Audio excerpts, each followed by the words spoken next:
Currently, Earth. On June 21st in 1779, Spain declared war on Great Britain, creating a de facto alliance with us Americans. Spain's King Charles III would not consent to a treaty of alliance with the U.S. For one imperial power to encourage another imperial power's colonies in revolt was a treacherous game, and he was unwilling to play. However, French Foreign Minister Charles Gravier, Comte de Vergennes, managed to negotiate a treaty with Spain to join their war against the British. As the ally of the United States, Spain managed to endorse the revolt at a critical diplomatic distance.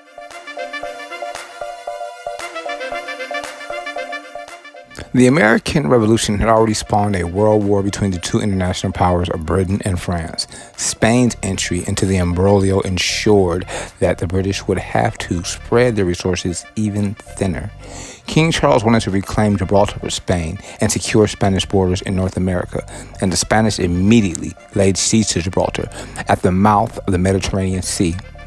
The British managed to drive the Spanish from Gibraltar on February 7, 1783, having constructed an 82-foot-long tunnel into the north face of the Rock of Gibraltar known as the Notch in order to supply it with cannon.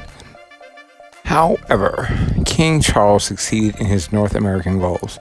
The Spanish took West Florida by force and attained East Florida by cession when the War for Independence ended. They were also able to secure the Gulf of Mexico.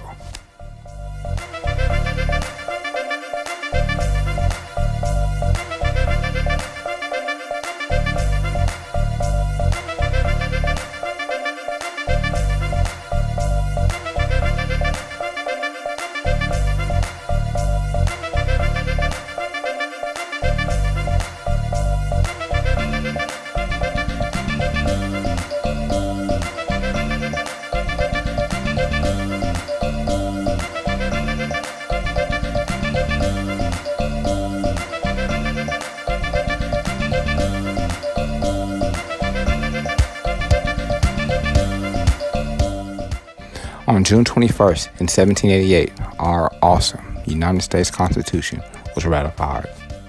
New Hampshire becomes the ninth and last necessary state to ratify the Constitution of the United States, thereby making the document the law of the land. By 1786, defects in the post-Revolutionary War Articles of Confederation were apparent, such as the lack of central authority over foreign and domestic commerce. Congress endorsed a plan to draft a new constitution, and on May 25, 1787, the Constitutional Convention convened at Independence Hall in Philadelphia. On September 17, 1787, after 3 months of debate moderated by Convention President George Washington, the new U.S. Constitution, which created a strong federal government with an intricate system of checks and balances, was signed by 38 of the 41 delegates present at the conclusion of the convention. As dictated by Article 7, the document would not become binding until it was ratified by 9 of the 13 states. Beginning on December 7, 5 states, Delaware, Pennsylvania, New Jersey, Georgia, and Connecticut, ratified it in quick succession. However, other states, especially Massachusetts, opposed the document as it failed to reserve undelegated power to the states and lacked constitutional protection of basic political rights such as freedom of speech, religion, and the press. In February 1787, a compromise was reached under which Massachusetts and other states would agree to ratify the document with the assurance that amendments would be immediately proposed. The Constitution was thus narrowly ratified in Massachusetts, followed by Maryland and South Carolina.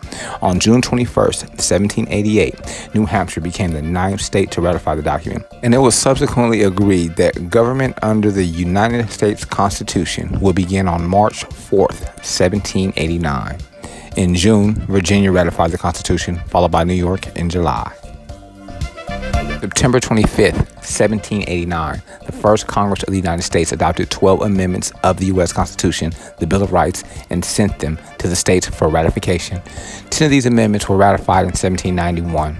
In November 1789, North Carolina became the 12th state to ratify the U.S. Constitution.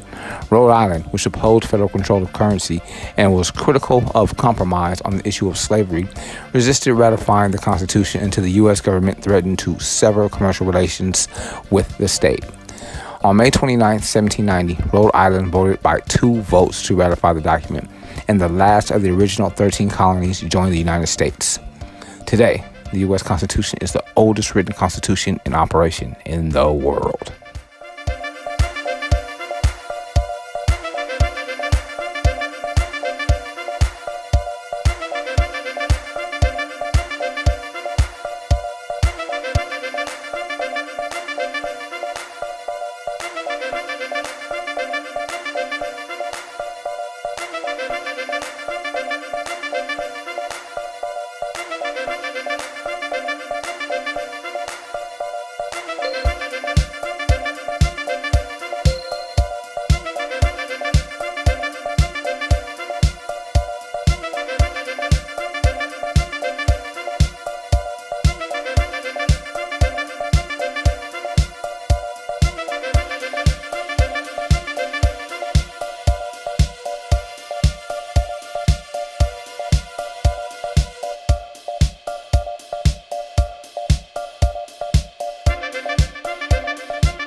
On June 21st in 1956, playwright Arthur Miller defied the House Committee on Un-American Activities and refused to name suspected communists.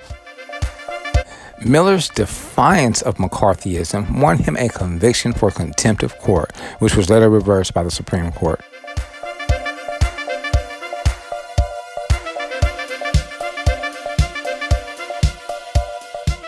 His passport had already been denied when he tried to go to Brussels to attend the premiere of his play, The Crucible, about the Salem witch trials.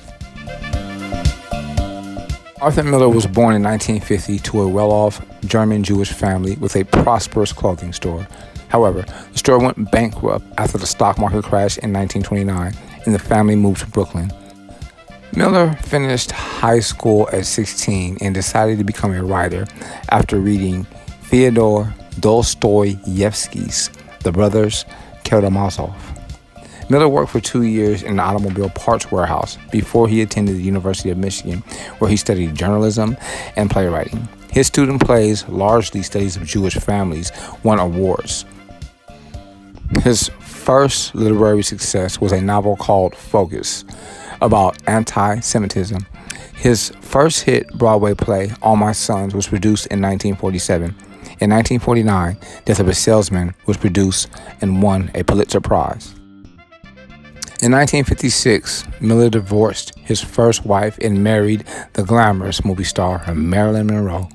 The couple remained married until 1961. The same year she starred in the movie he wrote for her, The Misfits. In 1962, he married his third wife, photographer Inga Mora, and continued to write hit plays. Arthur Miller continued his eternity on February 10th, 2005.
All historic information documented on this audio file can be verified on History.com.